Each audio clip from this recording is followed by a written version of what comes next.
how to add multiple audio tracks in Instagram Reels. Hey everyone, welcome back to the channel.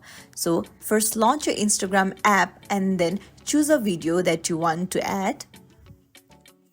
Then after choosing the video, what you want to do is tap on edit video, and then on the third you'll see add audio option. Tap on it, choose the audio that you want, and you can even choose the timestamp of the video and then tap on done, and tap on the audio and you can trim it only to the part where you want, and then you can go back and tap on add music option again, and then choose another audio, and then you can again repeat the process and add multiple audio tracks in the reel.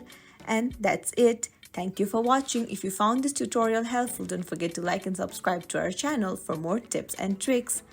Thank you for watching. I'll see you in the next video.